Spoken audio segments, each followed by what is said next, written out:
committee.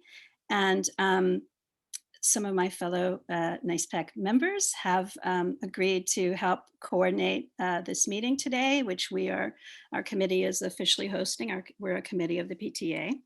And so Amy Grapp Forbes, who is the parent of 9th and 12th graders, will be monitoring the chat. She's going to be dropping in links as necessary, other things like that. She might tell you, well, that's not going to be covered at this thing if you ask her, so don't be mad at her, she's just the messenger. And then Ella Leitner, who has children in, I think, 8th and 6th. Yes, she has graciously volunteered along with Kate York, whose daughter is in 11th and also has an ICE graduate. They'll be the ones that you can message them directly in the chat. You can message directly to Ella Leitner or Kate York with any questions that you have that you don't want to be publicly visible in the chat or in the recording. And they will, when we get to that portion, they will read those if they are appropriate to the topic of this meeting. I also want to say right off the bat, because I know many of you may have come here in part for this reason, is that we expected that our principal, Peter Karp, was going to be here for this meeting, and he is not. So unfortunately, the fact that students are coming back has just really piled onto their schedules. And so we weren't able to get any staff on this call except for Lisa, who's graciously setting up, Lisa Blyers, the community liaison, who's graciously set up this Zoom meeting. But so that's all the nitty gritty. And if anybody has a problem figuring out how to do the direct chat to Ella or Kate, I think they'll also be dropping in their phone numbers, and you can text that info to them as well separately. So I think we can start the recording, Lisa. And I just wanted to, welcome everybody and let you know that this meeting tonight has actually become a tradition. ICEPAC started as a committee officially when my older daughter, the one who's now in her 2nd year in college, was in 7th grade. The year before, I and another parent, Becky Waltzer, who's a principal at Urban Academy, who had twins also in my daughter's grade, we helped organize the first kind of modern opt-out at ICE. That first year we got 50%. And ever since then, we've been hosting these meetings to let new and continuing families know about why you should consider opting out of the test. And we've approached this by having this meeting and focusing on different aspects. Sometimes we've invited guests here from the umbrella organization that our school is under, which is the consortium schools. Sometimes we've had teachers talk, sometimes we've had students talk about their work. One very notable year, we had like this amazing kind of testimonial from a student who transferred here from Hunter High School to talk about the difference that she felt happened in a school where there was test-based education versus a school like ours. But we've never had this meeting where we had to talk about the idea of testing and assessment with a pandemic looming over us. And so I think that all the reasons that we've opted out in the past, which include things like the test scores correlate with family income, which therefore makes the tests unjust, the fact that they are really antithetical to the way NICE teaches courses, which is more based kind of like on research and revision and not on multiple choice recall. So all those things are still there, but what we're finding is that those reasons are underscored with the pandemic. And I started off by, I just want to one like a historical note. I started off by saying the first year that we organized opt-out in modern times, which was, I didn't mean to like be talking about the medieval ages or anything like that, but that was, we went from 50%, and a lot of these other reasons that I talked to you about, like, the social justice reasons and the pedagogical reasons, they've resonated so much with families. In the last several years, we've had 80 to 90% of families opting out. Really, like most of our school, we opt out. And but this is not new, in that the first opt-out, the kind of the modern age of opt-out happened started happening in 2013 when the Common Core was introduced and the tests were expanded. But actually there was a first wave of opt-out back in 2002. And Dion, if you could share that slide. It's got a pretty great image on it.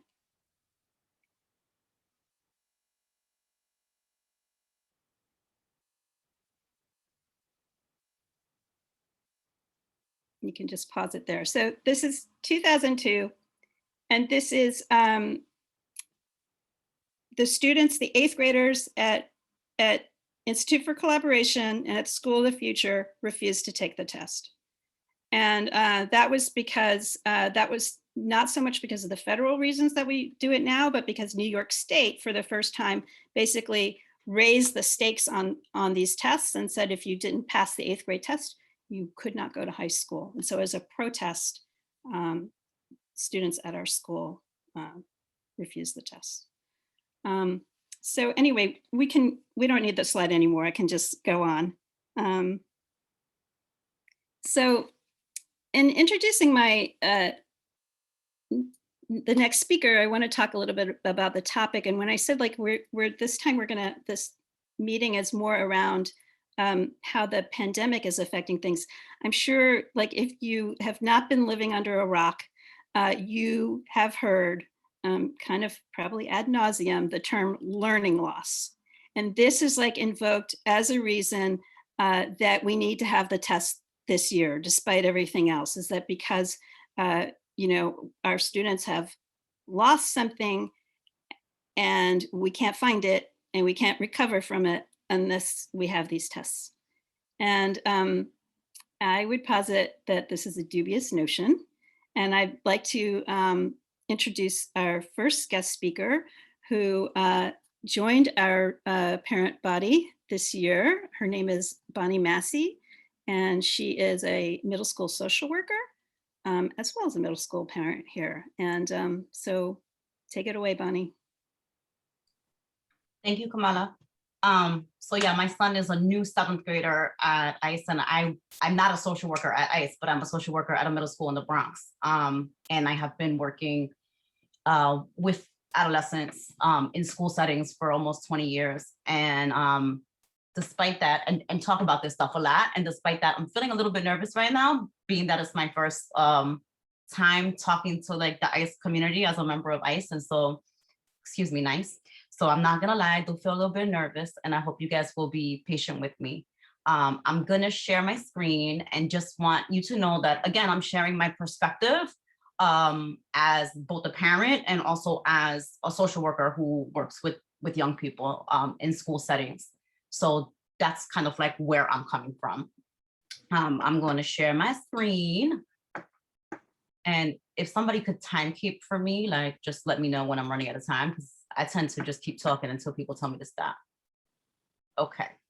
So I want to start with this meme, because I think this kind of highlights everything. It's not a meme, it's a social media post that's been going around social media.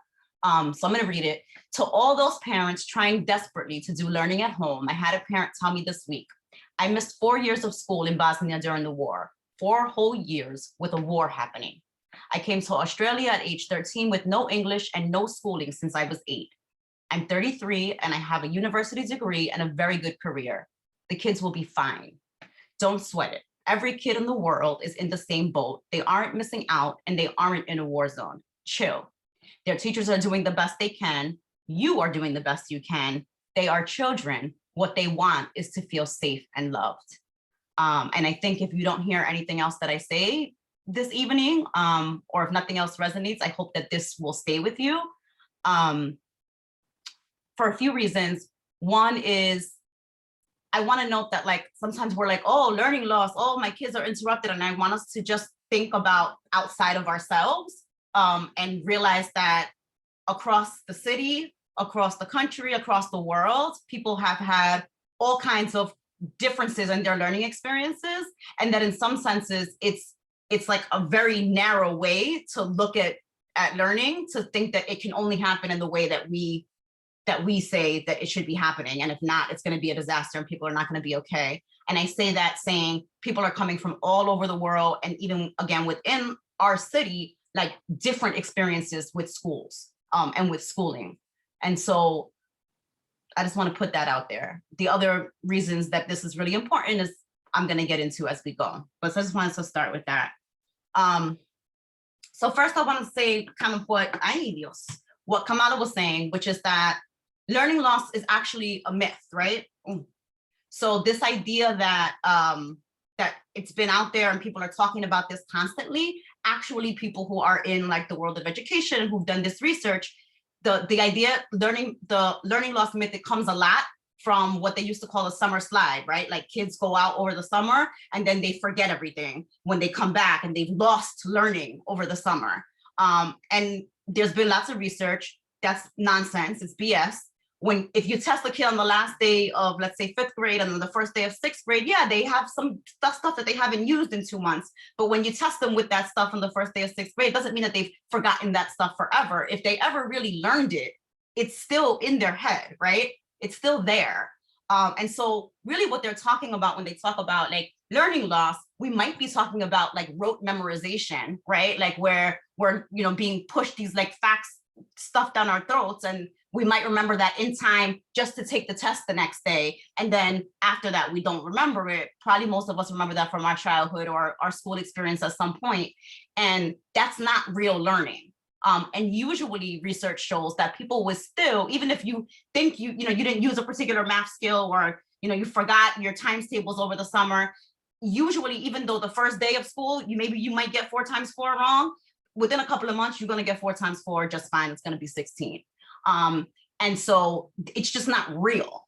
The other piece is that if you're talking about something that you've really learned, which just to bring it to the ICE community, the way that we learn at ICE, right, is really about critical thinking. It's really about like real cognition, right? And if you really learn something and something's really ingrained inside of you, you're never going to lose that. So anybody who knows about cognition will also be able to tell you that. So the idea of learning loss, and a lot of the studies, because you'll look on the internet and you'll get scared because you'll say, oh my God, but there is this learning loss and they're saying the kids is 3 months behind and this, that, and the other. A lot of that is driven by the same testing companies, right? And the same high stakes testing companies that want us to be taking these state tests, right? And that's where they get information from. So the other piece around learning loss is how is that measured? The only way that they've ever measured it in any of these studies is by using these standardized tests, right? And so if we're coming from the understanding, and I think most of us being at ICE work at this school with the understanding that our kids are learning in different ways, our kids what they're learning can be demonstrated in a PBAT, not necessarily on a standardized test or in a multiple choice test. So the only way that they've ever done any research on learning loss is using standardized tests. I'm going to keep going. So there's this question of falling behind. Oh, but they won't be, they're not on schedule. And so I just want to ask us to look at the context of that. Falling behind who and falling behind what, right? So if kids are falling behind, they're not, it's all within context. They're only falling behind on a scale that adults have made for them. And this scale, again, is being determined by test scores and achievement measures that, as Kamala mentioned earlier, were actually designed to sort kids and into their potential impact on the economy, right? And that what it does is uplift white people, it uplifts middle class and wealthy people. And that is even more, as we've seen how these inequities have been exacerbated during the pandemic, that's always the case, but that's even more of the case right now. So we're using, the issue is not that the kids are falling behind or that we have to change the kids, that we have to change something different about the kids. The issue is that the scale itself is problematic from the beginning, right? And so again, it's in the context, oh, the kids are falling behind, they're not doing as well on the test, but the test itself is completely flawed. And so that's really important. Like even if my kid is doing worse on the test than they would have done last year, the test is completely random.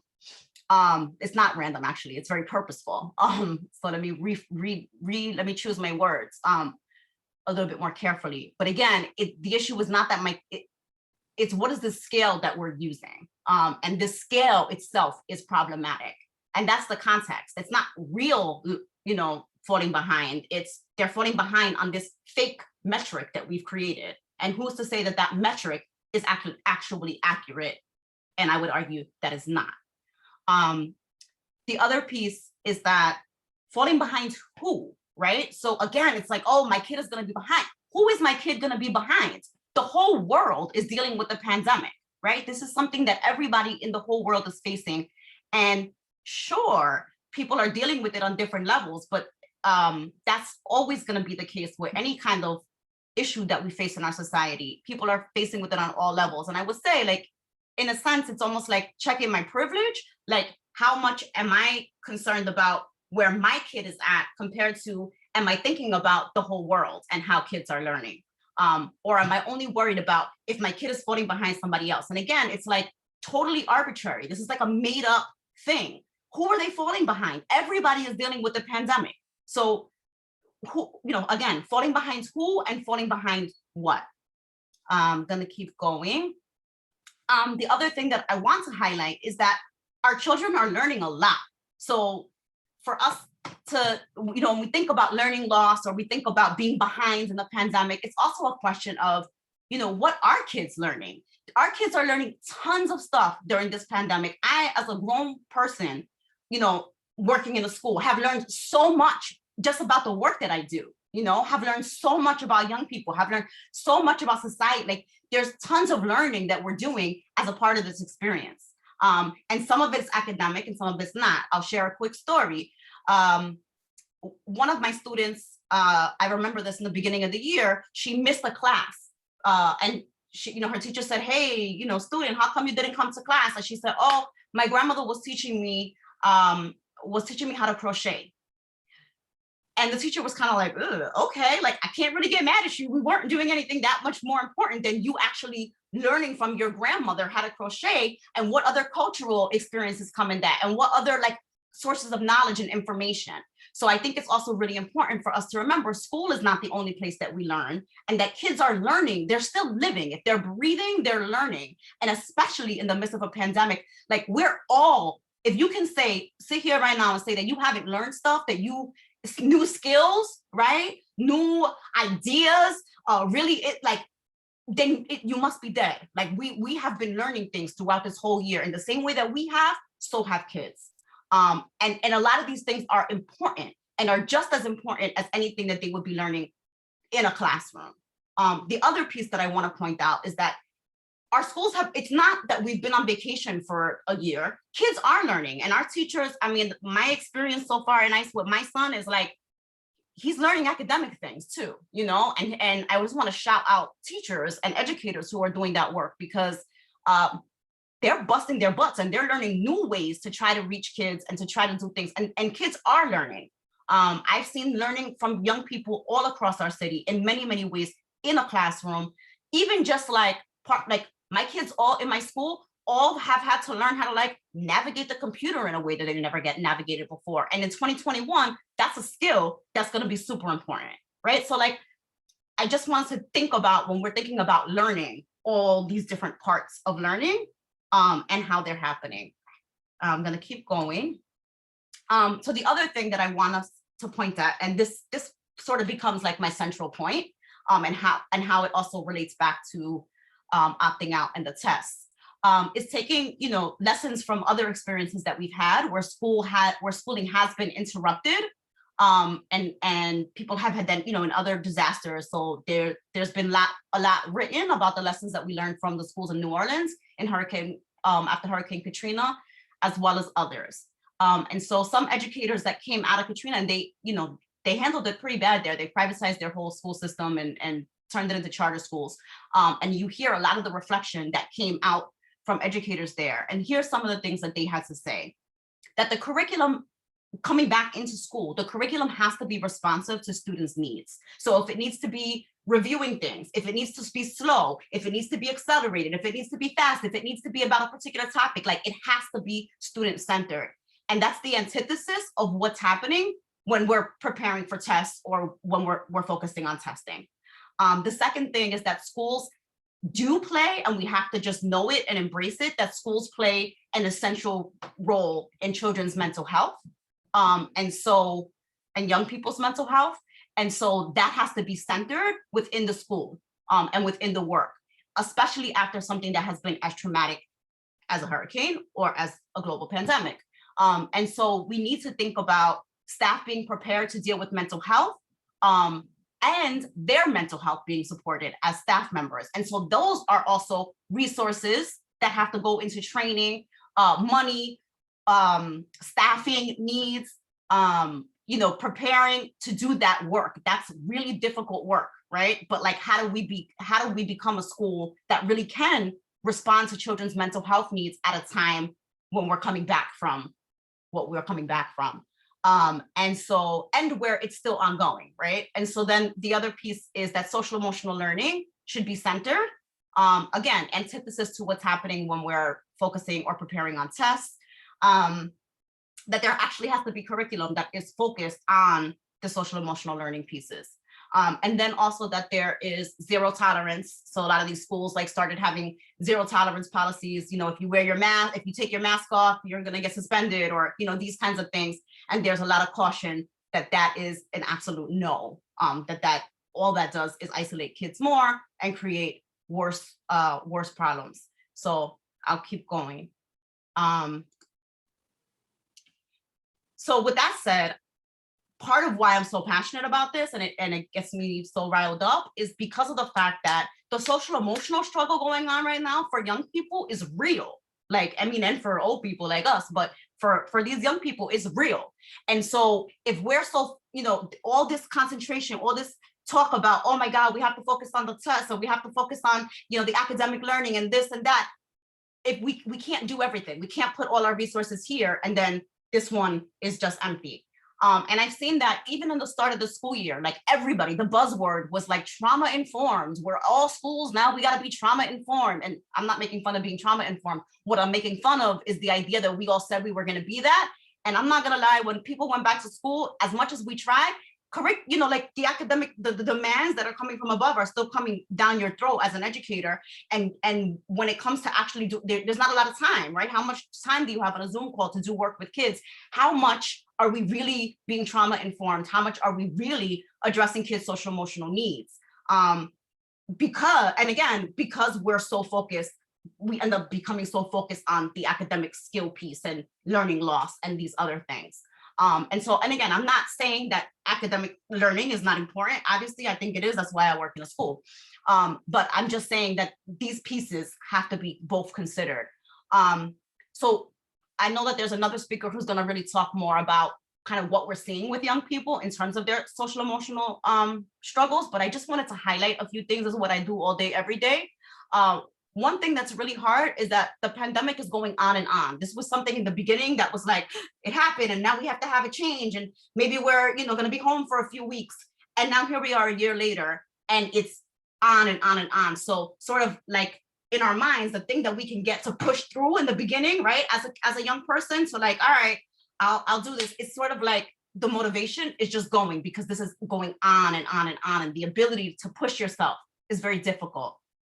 The other thing that's important, particularly for the age group of our students, is that adolescents are the most social beings on the planet. That is their task right now as humans in their human development, is to become individuals, is to separate from their family, is to start to figure out who they are in relationship to their peer groups. And so not having, people always say, oh, you don't go to school to make friends. That's nonsense. You definitely go to school to make friends. You 100% go to school to have those social interactions is really important. And so the fact that students are not having that, that is a major loss. Like that's one of the things that they're really struggling with and that you hear them talk about a lot. There's also the structure of school, the resources that school provides. I'm talking about, stuff from, breakfast and food that we hear about to, dance classes or other kinds of opportunities, to just the opportunity to like have an argument with a friend and then have to be able to work that out, right? Like the kind of everyday things, those are social skills that kids are developing throughout the school day that they don't have right now. They're, or they have in a different way right now. It's not, again, not saying that they're not learning that, but those are things that they're missing. I work with a lot of kids that are having a lot of panic attacks, that are having a lot of anxiety. There's a lot of worry, right? We are in a very scary world, right? And we're not just talking about the pandemic. There was 6 people killed in Atlanta for being Asian the other night, So it's like, these are all things that kids are taking in, and y'all know this, I don't need to say that, but these are things that I'm seeing a lot. And then the other piece is the loss and the grief that so many kids, right? Loss of economic stability, loss of actual human beings, loss of friendship, loss of relationship with their teachers, like so much loss of things that have happened. Sorry, I have like a fly coming in front of me. So those things are real. And so I say that to say that we need to be putting our resources into addressing those concerns. If we're concerned about something around kids, that's what I'm concerned about. The other stuff is gonna be okay. It's gonna happen. Those scales that we made are nonsense. And then the last thing that I'll just leave us with is that young people are resilient. Children are resilient. So I just kind of said the doom and gloom, but I also want to put out there that, like, again, to go back to the beginning, right? People make it through some amazing things, and they come out and they are able to be resilient. And young people, children, are the most resilient beings on the planet. And so I think that, we should keep that in mind in the midst of all of these conversations and do what we can to support the resiliency of our kids and helping them to grow, not adding on to the social emotional stress that they have. And if you don't think that testing causes stress and anxiety for kids, it's because you have never worked in a school. I mean, I had kids that would not want to come, like in a region school that I used to work in, kids would say things such as, the Regents makes me want to stop coming to school. They would say things like, who invented the Regents? Somebody who's never, ever been anywhere near me, right? Kids right now who are in my school, who are middle school students, struggle tremendously. The amount of stress that they feel around test taking, even if they're told that, oh, no, it's okay, do your best, like the stress. So that's the last thing that our kids need right now in the midst of what we're looking at.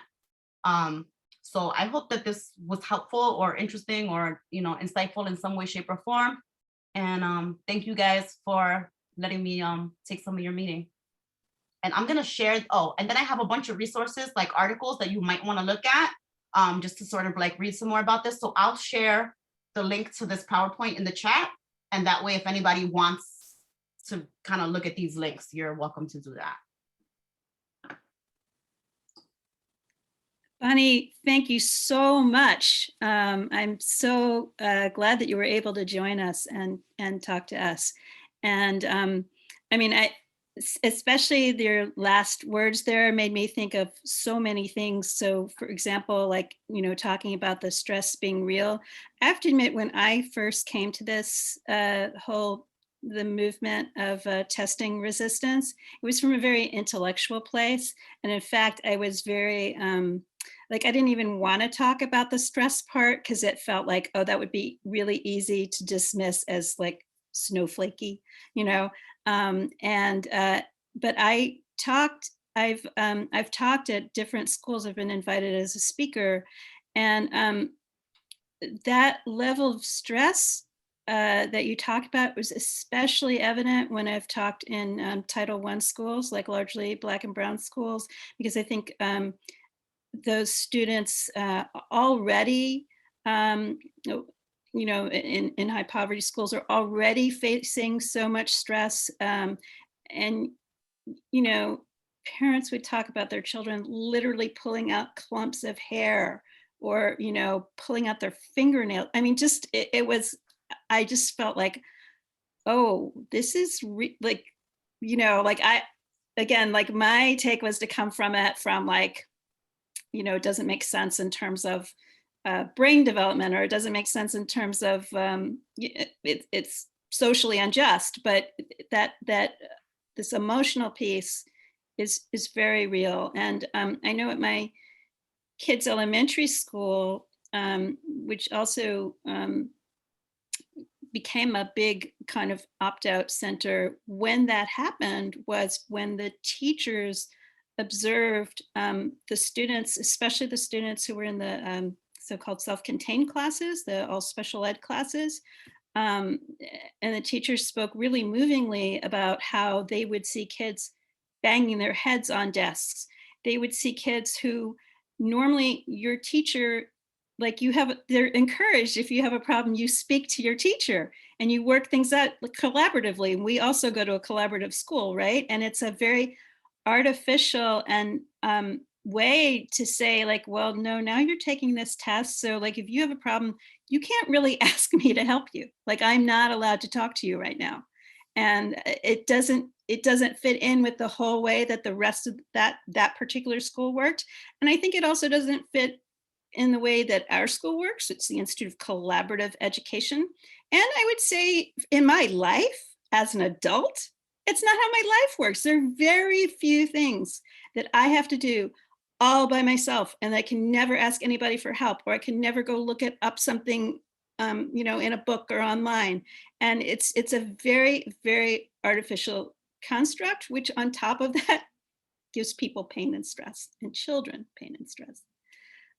So that said, I'm going to segue into our next speaker, who is a pediatrician, Cheryl Wu. And when we were talking about her coming to our meeting, because she's not a parent at this school, and in one of those weird, pandemic things, like if this had been pre-pandemic, I probably would have tried to meet Cheryl and have a coffee with her and get to know her. But we've just done this through like, text and WhatsApp. So I don't really know Cheryl personally, but the way she's described herself is as an equity-minded pediatrician, which I love that notion, and trying to work with populations who really need her. And not that everybody doesn't need a pediatrician. I'm not trying to say that, but just I just admire that this is where she wants to go with her work. And so she's also noticed, how her patients have responded during the pandemic. And so I've invited her to speak here. She has a practice called Amaranth Pediatrics, and we'll drop the link into the chat. And without further ado, Cheryl, take it away. Hi, everyone. All right, let me share my screen because I have a deck too. And I worry that I'm going to take up a lot of time. So also time check me too. So hi, everyone. Thank you for having me here. I feel, that should have been nice PTA meeting, right? So as Kamala said, I am a pediatrician downtown New York City, in Chinatown to be exact. And I am at sometime Morton. I have an 8th grader there. So I'm also on the SLT there. Kamala and I met through some parent activist work, and I really do admire her voice. And thank you so much for inviting me. So the first thing I want to do is, I want to reflect what Bonnie had said. And thank you so much for that very passionate and wonderful presentation. I learned quite a bit of stuff too. But I want to echo what Bonnie and Kamala and some of the parents have been saying in the chat. In terms of learning loss, I think it is a little bit of a myth. I think we should probably look at the COVID-19 pandemic as a learning gain. And that's not just for our kids, but also for us. And I have to say that Never have I in my life been able to discuss virology, immunology, epidemiology, on and on and on with my patients. I mean, just the other day, I actually was able to explain viral replication with a 7-year-old. So I want you guys to all remember that. Certainly when we were their age, we had definitely not this grasp. So first thing I wanted to do is I wanted to do a pandemic check-in with everybody. You know, and you know, I want to take this, you know, I want us all to see this as an opportunity for us to pause, check in with each other, reach out, and truly to see and help one another. And that's why I'm here. I hope some of the stuff, some of the knowledge that I've gained in the past year, I could come and share some of the stuff with you guys. So perhaps some of the info can help you. I do want to acknowledge as well that COVID-19 has had a profound effect on all of our lives. As Bonnie said, everybody is affected by this global pandemic. And we are, or if we don't feel like we are better for it, we definitely will be better for it. And I almost want to guarantee this. There are no guarantees in life, but I really feel strongly about this. So my approach when I look at the pandemic, both as a physician, a pediatrician, and as a parent, is we want to make sure, because this is something that has approached us so dramatically and drastically, that we do want to gather around those who are hurting and suffering the most. I think about a triage system, kind of an emergency room, who is suffering the most, who needs the most help. And as Kamala said, you know, it is sort of the principles of equity, right? And also we want to sort of think about what is pandemic okay, quote unquote. And what that means is, you know, we are definitely not in a normal time, whatever normal means. But the real question is, are we okay? Are we doing okay or not okay? You know, a pandemic okay? So that we can talk about on the next slide, which I think Bonnie also alluded to a little bit of. And I do want to say thank you to all the parents who are here for showing up, for doing all you have done for your children, your own children, really all of our children during these extremely challenging times. I saw a few examples in the chat, and I just want to acknowledge and validate that it is really hard. I'm a mom too, and I know we are all struggling, but you know, I always say that the way to get through this pandemic is really to come together and work together. And finally, what we do as an individual, I just want to remind everybody, really can have an effect on society as a larger scale, and that you know, we are so interdependent, and this is a really good sort of reminder for us to you know, sort of think about. And sometimes you just kind of take a step back and you just observe the whole thing. That way you don't sort of feel so engulfed and so worried by it, right? And the other thing is that our children are watching and absorbing all of this. And remember, they will be better humans than we were at their age or even older. I tell my patients and my kids all the time when they come into the office, you know, you guys at age 12, you already have gone through more than we did ever at your age, you know, and it feels so tremendous, but I don't think it's a bad thing. And it also validates their experience too. All right, so let me see, how do I go to the next slide? This way? No. There we go. So this is what I wanted to talk about. You know, I talk about this with my families, with my colleagues, people who are not pediatrician. These are priorities I usually look at during the pandemic, and these are the principles I've been using in the last year in my practice to make both make medical decisions, including when to even use antibiotics, et cetera, and to help families, okay? So, and when I usually try to break everything down very simply, because I talk to adolescents and, you know, and teenagers and children, and they're very concrete, right? So how do you decide when something is a priority or not a priority? If you look at two things, say X and Y, right? If you cannot have X, if you have X and you can't have Y, then Y is a higher priority, right? If you can have X, if you can have Y, but you can't have X, and vice versa, right? So this is sort of how I came up with it, right? Because we are in the middle of a pandemic that has impact directly on our physical health, the first priority that we want to look at is the physical health of our children, okay? And so that's priority number one, right? Point blank. We want to make sure our children are safe and sound, and I want to put a little note here, because children do not have the agency to make their own decisions, and their adults are the ones who end up making the decision for them. I generally, as their pediatrician, want to make a choice on the safe side, right? Like if I didn't have agency to make my own decision, I would like the person who's making choices for me to make sure I stay safe, right? So that's sort of my first priority. After the physical health is sort of satisfied, then I look at their mental and emotional health. They're sort of two different things, but they're very closely linked. And so I usually make sure that the kids are doing okay at home. I look at the parents and I ask the kids, how are you guys doing? So I do a check-in first, right? Make sure that they're safe and sound, they're healthy, they don't have COVID, right? And how they're doing. And finally, after these two things have been sort of satisfied and they're doing well, then I look at their academics and development. I know tonight we are talking about test taking and opting out and learning loss, but I just sort of want us to sort of shift that a little bit, right? And so finally, after both those are okay, of course, I'm going to say, hey, how are you doing at school? How's your development going? Including the little kids and including that 25-year-old who's looking for a job, right? But first and foremost, we got to make sure mentally, emotionally, physically, they're healthy and well, right? Okay, so I just want to tell you these are sort of anecdotal. It's just 1 year of sort of data from one person, but these are my observations during COVID-19. This is a little bit busy, so we're talking about mental health today, right?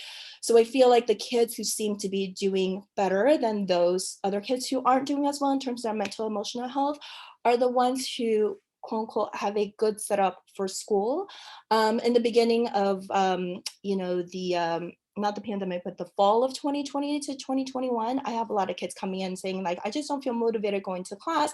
And I talk to them a lot about ambient cues for learning. It's not that they don't feel motivated, it's that, and this is what all teachers know very well, it's that there are environmental cues that put kids right in a mode for learning, right?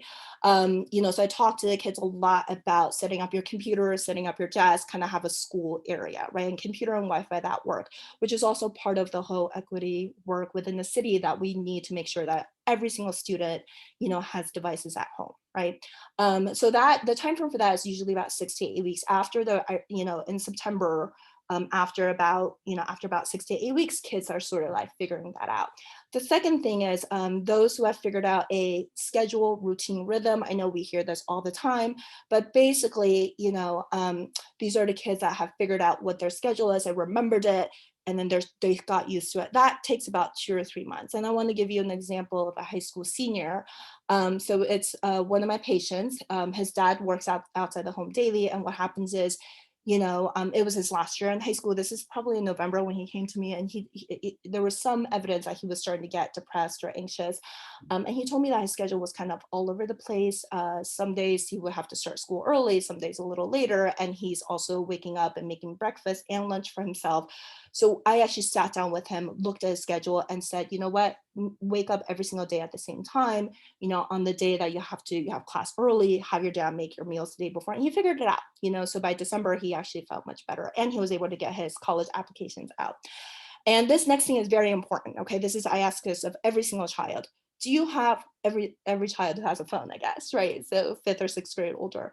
Do you have a small peer support group or an in-group that you can talk to? Ideally it's in their same class, and that can also be for homework questions or even outside of school. Like my son, he actually gathered around a bunch of his little guy friends, and of course they have a server and they play Minecraft, but it's their own sort of peer support. And some of this stuff actually applies very well to ourselves as well. So if you guys are hearing this and, we want to think about who's your in-group, this is ongoing. This is something that's absolutely necessary, okay?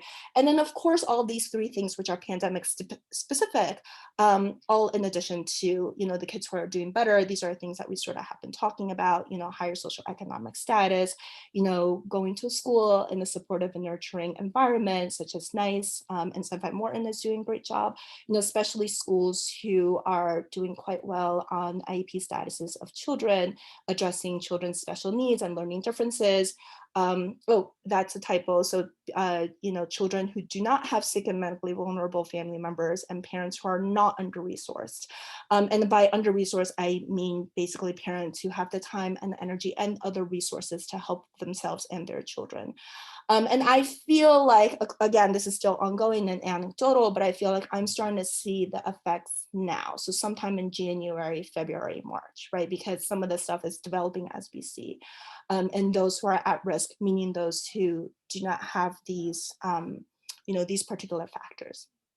All right, and then that's my second observation is that this year actually has been most arduous for those who are incoming sixth graders, ninth graders, and freshmen starting college. So those of you who are parents of sixth graders, I just want to validate you. If you feel like it's been tough for your child, it is, you're not making it up, your kid's not making it up, it's real, okay? Because already in non-pandemic years, these kids in general need time for transition, right? Elementary to middle to high school. I know at NICE, you guys go straight through. So the ninth graders are lucky, like Kamala's daughter, I believe, and freshmen starting and freshmen starting college, right?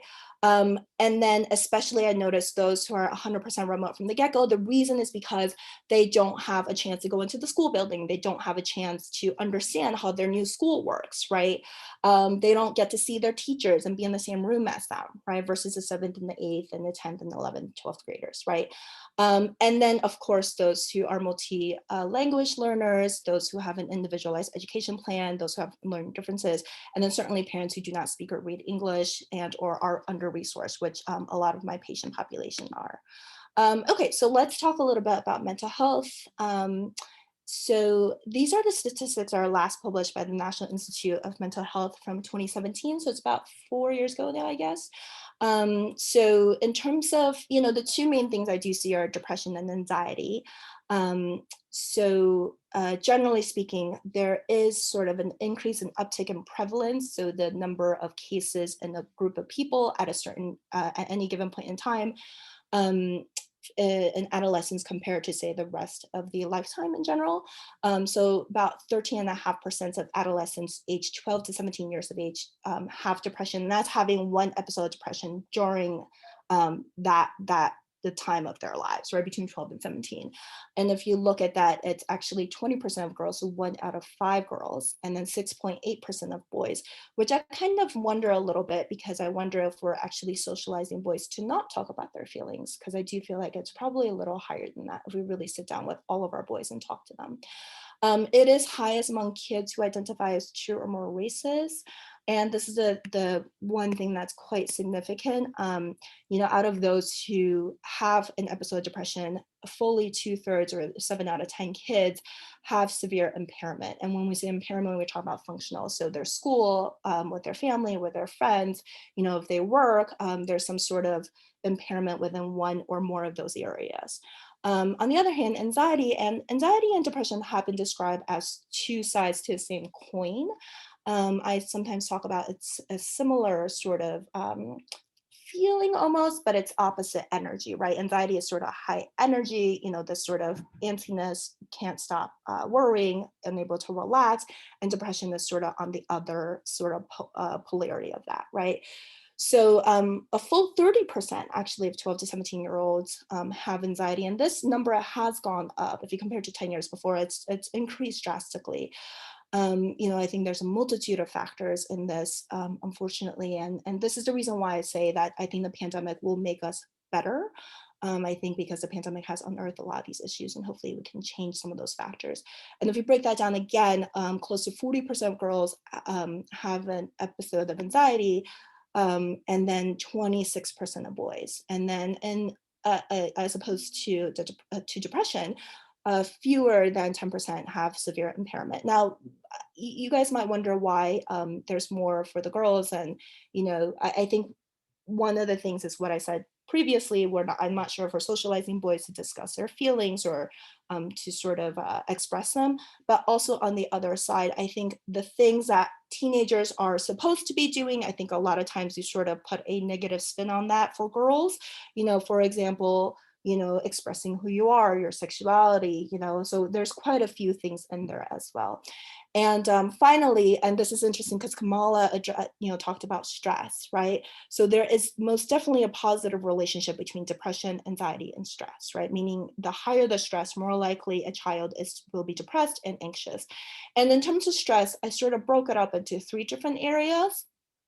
There's a concept called eustress, I put in quotes because it's not really a scientific thing. I think, a scientific term is something that you can clearly define and prove and, all that stuff, right?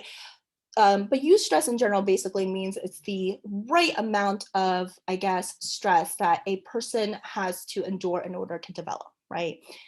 So it might be something like, feeling a little anxious about riding the bike, but you're excited, right? So that's a first kind of stress. And excuse me. And I sometimes talk to kids about each person as like an I-beam at a construction site. You're actually allowed to have a certain amount because you're built to withstand, or you're built to carry a certain amount of load, right? So that, if you think of it that way, the I-beam, weight limit, that's the eustress, right? Allostatic stress, on the other hand, excuse me, is, this is a concept that's been developed recently, and especially looking at social factors like racism or poverty. Allostatic stress, sort of like, think of it as your background stress. And that's what Kamala was saying, right? If I have a different color skin, then I have a different level or increased level of allostatic stress, in the country where racism is an issue, right? So, and this is the kids who come to school without clean clothes, or kids who might be hungry, at baseline, right? And then finally, there's distress, right? In this case, distress means that stress that is not healthy, that can cause issues, right? Oh, and by the way, I put this slide deck on my website, so I will drop the link later into the chat. Okay, so let's talk about depression, right, first. So this is a screener I use, PHQ-9. It's a patient health questionnaire 9 for 9 questions. I normally don't just tell people go and take a screener and do it yourself. But this year is not like any other year, and so like I said, I will put the slide deck in the chat later. So what happens is, this is a questionnaire of 9 questions, and it asks you a question in the last 2 weeks. How often have you felt one of these sort of 9 things, right? And the answers are not at all, several days, most of the days, and nearly every day. And you assign a point to each, right? So 1, 2, 3, or 0 is not at all, right? And then if your score is 5 and below, it's sort of quote unquote normal, or being a teenager. And this screener is for 12 and up, right? And if it's 5 to 10, then it's considered possible for mild depression. 10 to 15 is moderate, possible for moderate depression, and certainly more than 15 is severe depression, right? So these are 2 weeks. These are symptoms of depression. So decreased interest level, feelings of hopelessness, sleep dysregulation, meaning you can't sleep or you sleep too much, decrease in energy level, appetite changes, you're either overeating or you don't feel like eating enough, this kind of persistent feeling of failure, that you're not good enough, or you've let yourself or your family down, poor concentration, which you can see can most certainly be a negative effect for academic achievements, right, or accomplishments. Psychomotor retardation, I don't like that word, but that's what they mean. So basically that means you're just kind of moving so slowly because you have no energy, or this sort of jitteriness, you just kind of can't sit still. And finally, suicidal ideation and thoughts. And I highlighted that because of course that is sort of the red flag symptom that we all look for, right?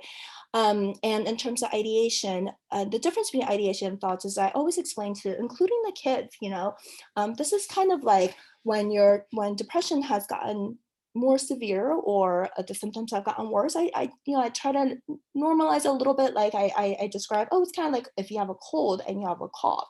When do we know when that cold is going to turn into pneumonia or something that's going to be worse, right? It's kind of like when the cough starts to become short of breath, right? Your cough gets worse. So that's when your symptoms start to get more severe. Your brain actually starts to pop up with ideas of, self-harm, or, kids will tell me, I think about, what if I'm not here? Or I wish I didn't exist, And the way I talk about them is try to come in the most non-judgmental judgmental manner. And I tell them, like, look, your job is to my job is your doctor. My job is to keep you safe and healthy, right? Your job is to tell me what your symptoms are, because I'm not with you all the time. Just like you can tell me if you're coughing overnight, you can tell me if some of these things are popping up in your head. And, as depression gets worse, it can then turn into thoughts, then it becomes sort of more crystallized into thoughts. And then, if it kind of progresses, then it becomes a plan, sort of, I'm going to do it.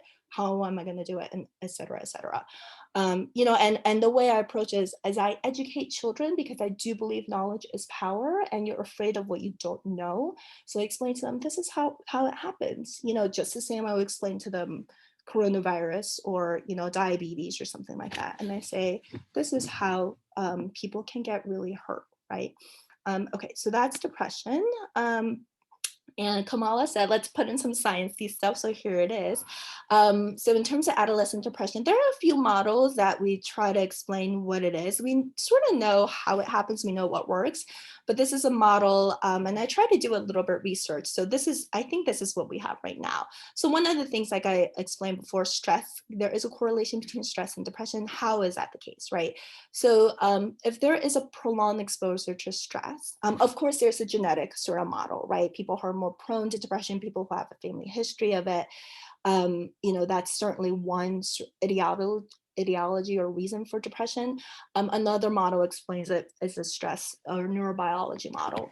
And that stress can lead to a heightened stress response. And this part is more genetics than not. And then your body starts to make high stress hormone production, such as cortisol, which in turn can decrease brain neuroplasticity, which is the way your brain can grow and learn different things, as well as the hippocampal region. And the hippocampus is primarily responsible for learning and development. So as you can see, an adolescent who is depressed, they literally biochemically are unable to learn and develop in a natural way. And there is also a possible correlation to pubertal hormones, which is why that adolescent depression can be quite the thing, right? And now this is my own observation. Sorry, I'm throwing in some anecdotal evidence here. Very, very broad strokes. My observations, I've been a pediatrician for 15 years now. So in the tween to early teen set, so the 11, so the sort of your 6th, 7th, 8th, 9th graders, or the young 9th grader, we call them, right? That is exactly when concrete thinking kind of gives way to more abstract thinking, or even emoting. Emoting is more like the ability to express how you feel. So for that age group, when let's say I do a PHQ-9, a depression screener, and they're positive, I find that sometimes it's almost like they need to learn how to express how they feel before we can sort of talk about what it is they're feeling. So that's sort of the early teens. Now, let's say I identify somebody at 12 or 13 as at risk for depression, and I start to talk to them about literally teaching them how to identify their own emotions and giving them the words for it. And let's say a few years go by and then the pandemic hits, right? So, now this child is sophomore or junior or senior in high school, or even older, they do become slightly easier to engage. Of course, this is variable by personality, but as compared to when they were younger, they tend to be able to engage on a more abstract level, right? There is a difference in boys versus girls. I approach them sometimes a little differently. I sort of just see, sometimes I do look at myself, am I, perpetuating some of these differences? There are also what we call somaticizers, and those are the people that tend to express what they're feeling inside. I mean, this is all related to the mind-body connection, right? As more somatic symptoms. So maybe a teenager will come in and say, my stomach hurts, my back hurts, my head hurts, I can't sleep, I sleep too much, I eat all the time. And sometimes when I hear kind of multiple complaints, I would start to think about mental health. All right, so what is the treatment for this, right? This is sort of the crux of the matter. Let's say you identify your child as possibly having, that you're worried about them, they have some sort of symptoms lasting longer than 2 weeks. I am a pediatrician, so I say, call your pediatrician first. We just want to make sure there's nothing else we're missing. I usually will do some blood work. Not everybody does this because we are in the middle of a pandemic right now, but usually I'll make sure that their thyroid's okay, that they don't have anemia leading to fatigue. I have to say I have not actually found any thyroid issues out of all these years, but I do it just to make sure. A counselor, a psychotherapist, a psychiatrist who can then help you. These are sort of what we do in terms of mainstay. And these are also some of the things you can absolutely do as a preventive measure, right? So we talk to the patient and the family about their needs, right? And determine priority. Cheryl, I have to interrupt a moment. We're running out of time for So this segment. sorry. So Yeah. you can wrap up soon. That would be great. Thanks. Yeah, no problem. So, certainly we want to make sure that the child's getting enough sleep and then going outside and exercise and, make sure that they're eating okay. one of the things I talk to the kids about is write down 5 things that they can do by themselves that make them happy, right?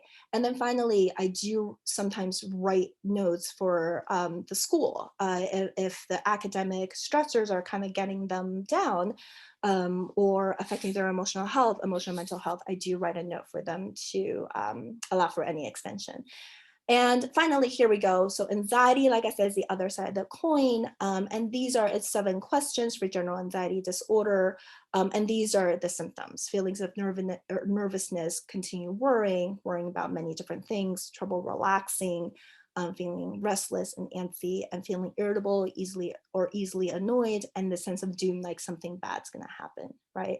And I also put down, these are 2 other things I always think about anxiety: sleep issues, going to sleep very, very late, or sleeping too much, and most certainly panic attacks, right?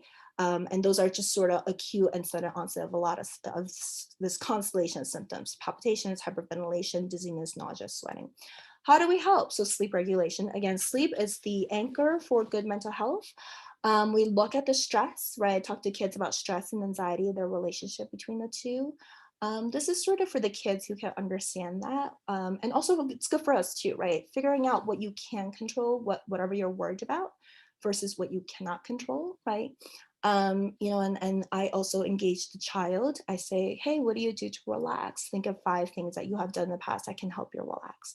Breathing exercises, a lot of times I do that right in the office with them or on video, on telemedicine. Meditation, which there are many different kinds: sitting, walking, exercising. Exercise, again, there is an adrenaline sort of, is actually norepinephrine increase in people with anxiety, and exercise kind of burns off your adrenaline. And then finally, some troubleshooting, right? So practical solutions to address what actually brings up anxiety. All right, so there's a few things. I think I'm gonna just leave the link in the chat. If you guys have any questions, please don't hesitate to reach out or ask here, and I'll try my best to answer. Thank you, guys. Okay. We're going to get to Q&A later, so thank you so much, Cheryl, and you and Bonnie stick around. We'll get to some Q&A. So the last part of this meeting is Dion, if you can share the slideshow. Just going to do a quick update of what is going on. So the second slide. Yeah. With the state tests. And I mean, I hope we've been talking about, things that show like why, especially, I mean, in the pandemic, we're concerned about our children's health, mental health, and their physical health, obviously, generally. And so the fact that on top of this, that children are being asked to take tests and that educators are being asked to give them, it's also stressful for educators, is really problematic. So if you can go to the next slide, Dion, please. So I want to talk briefly about the 6th through 8th grade tests, and then I'll get to for high school parents who are on here, I'll get to the regents after that, and then we'll have a Q&A. I'll try to go pretty quickly because I know time is going. So basically, we were all hoping that what happened last year, which is basically the federal secretary of education just canceled the tests for the whole country. We were really hoping that that would happen again. But on February 22nd, before the secretary of education was even sworn in, the acting deputy assistant secretary of education, so really not high up on the totem pole, sent out this letter of guidance saying, no, he was not going to rescind the test, that the test would go on.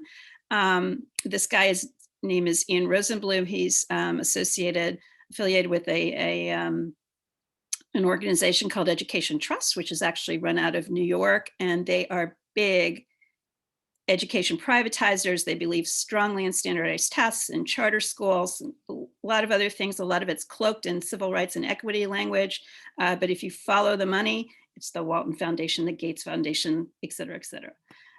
Anyway, unfortunately, yesterday, we do now have a Secretary of Education. He confirmed Rosenblum's letter and the guidance that was in there. So the test will not be canceled. However, they did say that for states that request it, and New York is a state that has requested this, the so-called 95% rule, which says that 95% of all students in a school or district need to take a test or else negative consequences start to set in, that does not apply. So no school, no district, no child, no anybody should be affected by the fact by how many people do or do not take a test in a school.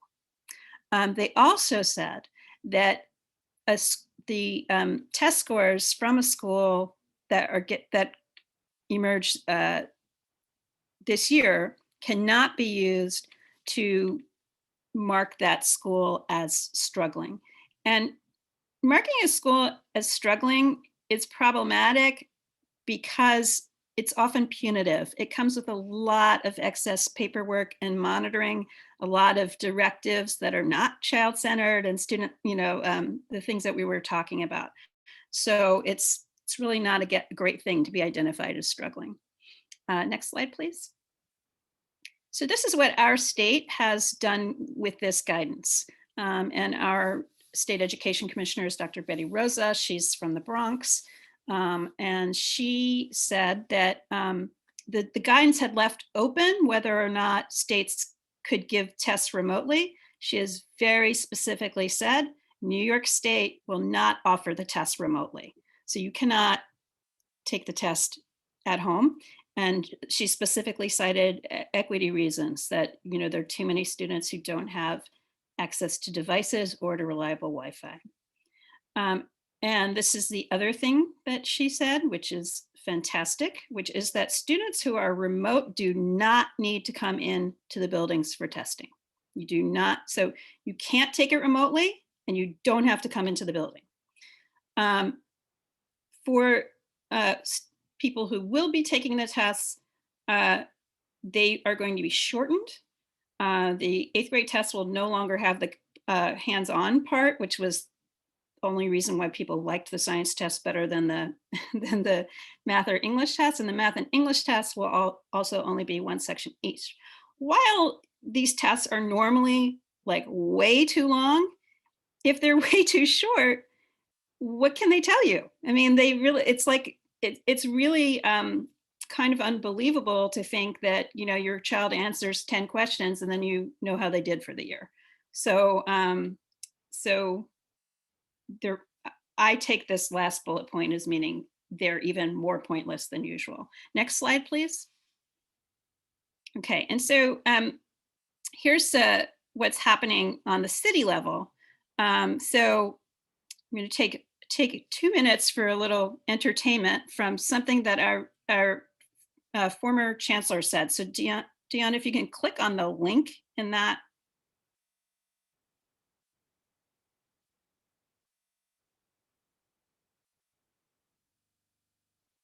I don't know if you'll be able to do that.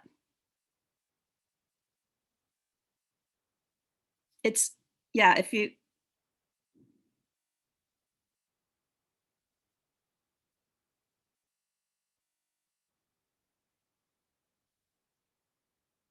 Okay, then make it big and turn up the volume.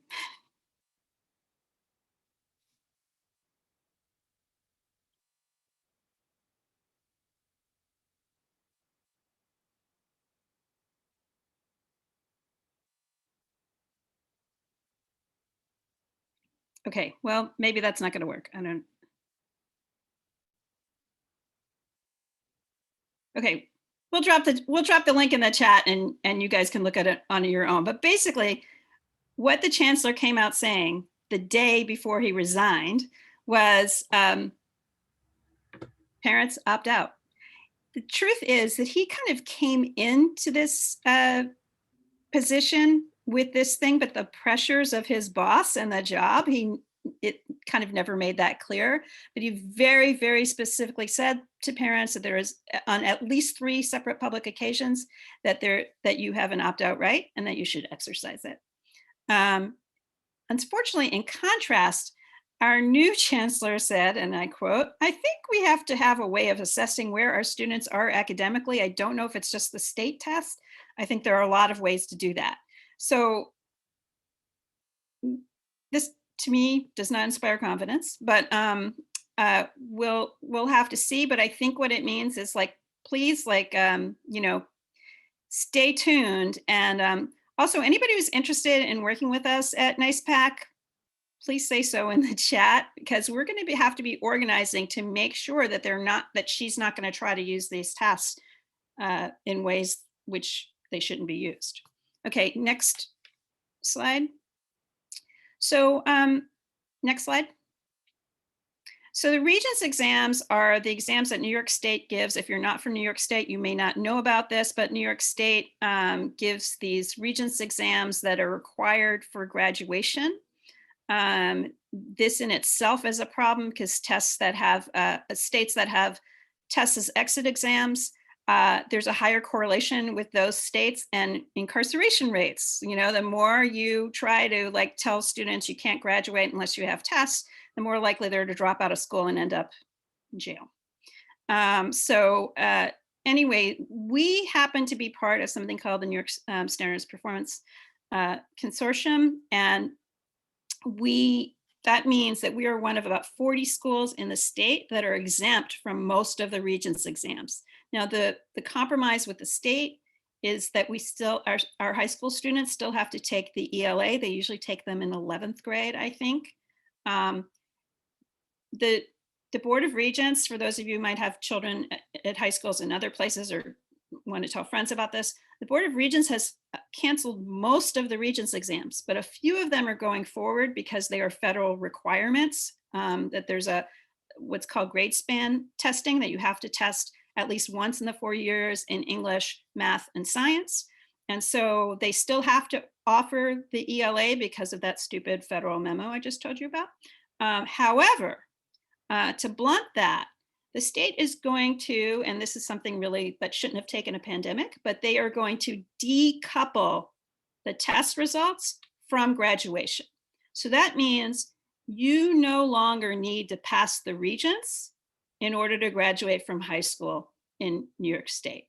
If you have an English course and you passed your English course, that's it. That's all you need. So students at our school will still have to do their English PBAT, which is their panel where they do a literary analysis and defend it and write a paper and do some sort of artistic expression. But they do not have to take the Regents exam this year. The Regents exam will still be offered because it's this federal requirement, but for the first time, you can opt out of the Regents too. So I'm hoping we have 100% opt-out. I'm also hoping we have 100% opt-out for the 6 through 8 tests. And next slide. If you have any questions in general about opt-out, you can look at this website, but specific to our school, and if you're ready to do this now or you can do it later, you can opt out right now of the 6 through 8 grade tests by going into the chat and clicking on the link. We have a digital form where you can just opt out with a click.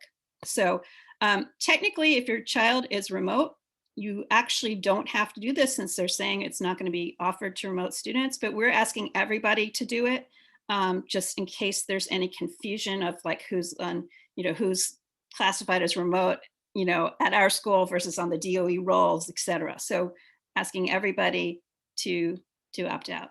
And with that, we can go to a Q&A. And Ella, do you mind running the Q&A part for us? I'm sort of springing this on you, but I'm just realizing. I don't mind at all. I think you covered most of the questions. I'm just going through what has come in. If you click on the opt-out form that Amy just put in the chat, which I just did, it has some of the deadlines. I think most of the questions that have come in are sort of the nuts and bolts. How do I opt out? When do I opt out? And so just by going into the form, it looks like the deadline to do so is by April 16th, if I'm looking at the dates. So I'm sure grade reps and I'm sure more information is to come, which will put this in everybody's hands more directly with the opt-out. But so it looks like that answers the question of how do I do it and when do I do it? So that's it. You need to do that by April 16th, and that will go more directly to every family. So that covers the what do I do and how do I do it. But There don't were wait till the questions- last minute. The yeah, sooner don't you wait can do until it, the last better. minute. So that information will go out to everybody. There is a question that came in, and this is specific, I think, to 8th grade families, but I'm going to group all of the science test questions specifically together. More information about the science test. Can you take just the science test? And if you're opting out of the ELA and math, what does that do in terms of the science test? And just some clarity around what you were saying about the hands-on portion of the science test going away and why that was considered a no harm, no foul test in the past. And by opting out of the math and ELA, what does that do in terms of science? Okay, so I'll answer the last question first, which is what does it do in terms of science? Nothing. They're separate tests. And frankly, the science test in elementary schools was pretty favorably viewed. And so when I came to this school, I was ready to opt out of math and ELA, but not science. I mean, I didn't have an 8th grader yet at that point, but I assumed we would do what we did in elementary school, which was to take science, because in elementary school, we had this great science teacher. It was fun. The kids liked to do this with her. What I learned about the 8th grade science test is that it's a different animal. And it actually isn't viewed with the same fondness that the 4th grade test is viewed. And it was explained to me that that's in part because it's very outmoded and it actually costs the school. So the school has to buy equipment, including, I don't know exactly what it is, but the way it was explained to me is that it's almost like they're asking you to use one of those, like, scales where you balance things, like that nobody uses anymore. Like the science on it is really just not useful to anybody living in the 21st century. And that it's kind of more of a jump through this hoop kind of thing. So actually, I think we haven't promoted the science test at all at ICE in the time that I've been here. I don't know if that answers the question, but that's what I would say. From what I understand, it's not worth taking. And I just would add that one of the things that's been really great for us having this very high opt-out is that if you look on the state records where they try to penalize schools and put them in these different statuses, we don't even exist. Our numbers are so small that they're not statistically relevant.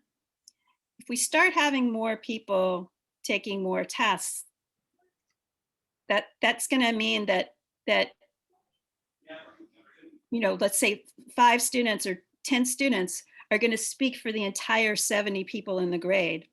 And so those tests will have a lot more weight. Great. Also a logistical question. Once you opt out, will you get a confirmation sent to you that you've opted out? Amy, can you take that? Do you mind? It's a good question.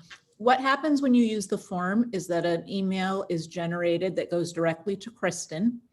And it also populates a spreadsheet so that she can track the numbers. And then I think at the time of the tests, she uses that information to contact people who need to be contacted.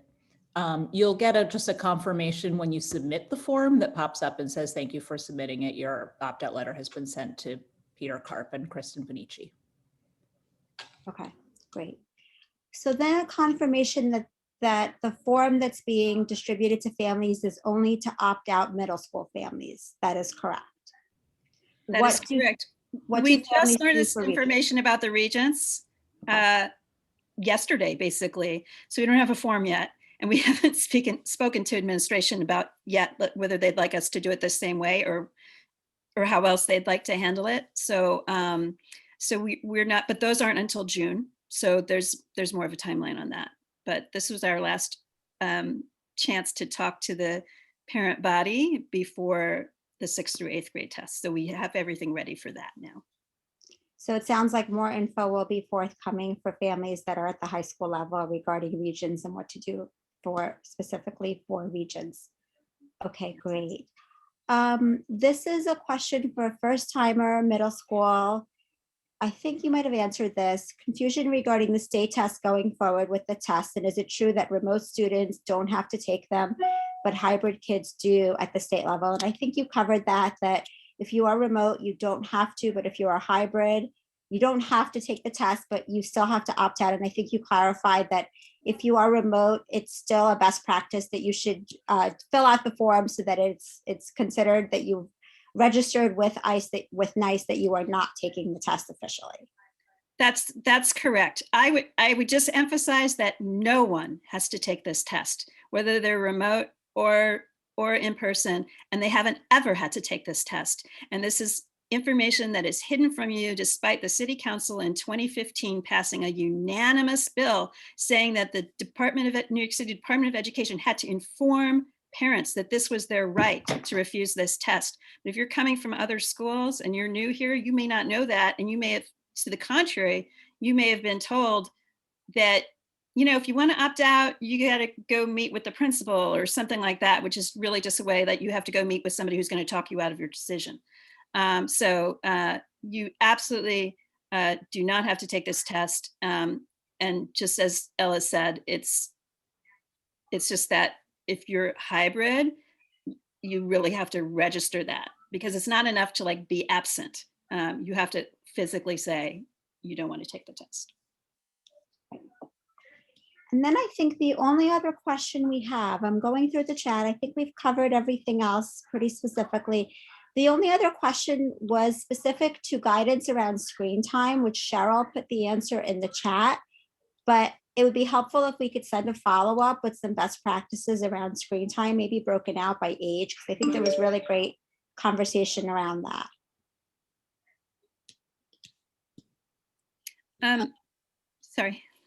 No, I was gonna say, do you guys want me to say a little bit, or we can do, whatever you think? Sure, quick. That would be good. Yeah. Sorry, just trying to be mindful of the time. No, absolutely. I'm so sorry. No, I wrote a bunch in the chat, but I think part of it is, I think we as parents we didn't grow up with iPhones and computers and stuff, but I sometimes do encourage parents to just sort of sit down next to your child and say, what are you doing? My son recruited me to be the latest edition on his all boys Minecraft server. So I'm actually playing Minecraft now.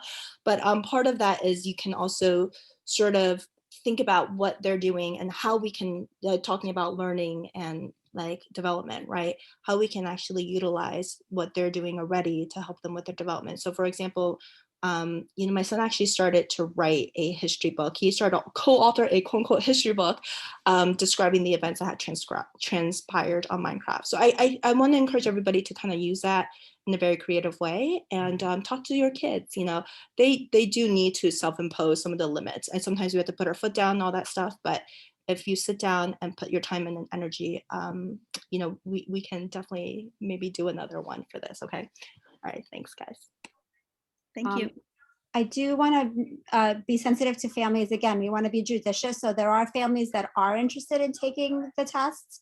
So what do they need to do if they are interested in taking the tests? That is a good question. I guess you would contact your teacher, because they'll need to have a count. I mean, they have to, by state law, they have to offer the test. They will not, you will be at a disadvantage in that ICE does 0 test prep. So there will be your child will be compared to other children who are getting, round the clock test prep. But so there's not going to be any test prep or anything like that, but you can, when it's offered, usually, like in a regular school year, what happens is there's a room where the children who are testing go. it's kind of the opposite at other schools where there's a room where the kids who are not testing go. There's a room where there's kids who are testing goes, and then the other kids are in their normal classrooms. I don't know what will happen during the pandemic. So that is something you should communicate with staff about. This is a parent-led effort to opt out, so I can't really speak for what staff will do around that.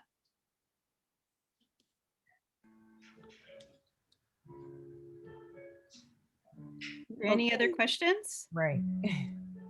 I do want to make a request that people here, please tell your friends that if they don't know, that especially remote students do not have to really do anything to opt out. Although, as I said, I think it's kind of a safety measure to let your school know, and to let your friends know that this will be the first time you can safely opt out of the region. So you couldn't before because it was a graduation requirement. All right, on that note, thank you very much, Kamala. I know we went a little over, but I'm so happy that everyone was still able to stay, and it was great information that you shared tonight. Thank you so much again. Any links or any such will be sent out via your grade reps, or it can be found on our intranet, the school site. But go I ahead. just want to say also, because I saw, and I got too busy to do it, so I don't know if it happened, but we did try to get the school social workers to come tonight, and they were not able to. But for people who feel that their children are struggling at our school with mental health issues or social issues, please, we do have those resources. And in fact, our PTA helps underwrite some of those social workers. So let's use them if we need them. And their emails should also be on the website. I think their staff emails are available in one section. So I think Amy sent it out. okay, great. Amy did send it out to everyone. Okay. All right, thank you so much, everyone. Thank you, Cheryl Wu, for hanging out with us. And All thank you, right. Connie. Have a great night, everyone. And our next PA is April the 21st. See you Thanks. guys then. Thank you. Bye.